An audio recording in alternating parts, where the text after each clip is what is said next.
താൻ പ്ലാനില് ആ പെൺകുട്ടിയെ ചെന്ന് കണ്ട് ഞങ്ങളെ പറ്റി ഒന്ന് പൊക്കി പറയണം. നല്ല ചെറുപ്പക്കാരാണ്, തങ്കപ്പെട്ട മനസ്സാണ്, പ്രത്യേകിച്ച് ആ ഗോവിന്ദൻകുട്ടി എന്ന് പറയുന്ന സാറിന്റെ. അത് ചേട്ടനല്ലേ? അതെങ്ങനെ മനസ്സിലായി? അയ്യപ്പൻ എത്ര സെപ്പിട്ടാൻ കേണ്ടതാ ആണല്ലേ? 200 രൂപയുണ്ട്, ഇതിരിക്കട്ടെ. അയ്യോ നാരായണൻകുട്ടി സാർ, ഇത് പോരാ. ഞാൻ നാരായണൻകുട്ടിയല്ല, ഗോവിന്ദൻകുട്ടി. ഏത് കുട്ടിയെ പറ്റിയാവട്ടെ, ഇത് പോരാ. ഇപ്പൊ ഇതേ ഉള്ളൂ, തനിക്ക് ചെയ്യാൻ പറ്റോ ഇല്ലയോ? സാറിന് സാമ്പത്തിക മാന്ദ്യത്തെ കുറിച്ചൊന്നും അറിയില്ല. അമേരിക്കൻ സമ്പത്കാരെ തകർന്നില്ലിപ്പോ.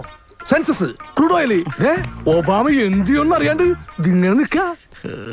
സാറേ, ഈ താടിക്ക് വരമ്പ് വെക്കണ സമയം കൊണ്ട് ആ പത്രം എടുത്തൊന്ന് ദിങ്ങനെ നോക്കിയാ ഇപ്പൊ ദിങ്ങനെ നിക്കേണ്ട വല്ല കാര്യമുണ്ടോ? ഇപ്പൊ ഇത് പിടിക്കേ, കാര്യം കഴിഞ്ഞിട്ട് നമുക്ക് ശരിയാക്കാം. കാര്യം കഴിഞ്ഞിട്ട് കൂരാനെന്ന് പറയാനല്ലേ മാധവൻകുട്ടി സാറേ? ഇവിടെ മാധവൻകുട്ടിയല്ല, ഗോവിന്ദൻകുട്ടി. ഓ, 100 രൂപ ഒന്ന് ഓർത്തിരിക്കുക. ഓക്കെ, ഇനി മറക്കരുത്. എന്താ പേര്? അയ്യപ്പൻ. എടോ, എന്റെ പേരെന്താന്ന്? സാറിന്റെ പേര് എന്നോടാണ് ചോദിക്കണത്. എടോ, ഗോവിന്ദൻകുട്ടി. ഇനി മറക്കോ? ഇല്ല. എന്താ? ഇബ്രാഹിം കുട്ടി, മുഹമ്മദ് കുട്ടി. എന്റെ പേര് പിന്നെ കുട്ടി സ്വാങ് എന്നുള്ള പേര് മറന്നുപോയാൽ ഇയാളെന്നെ തല്ലിക്കൊല്ലും.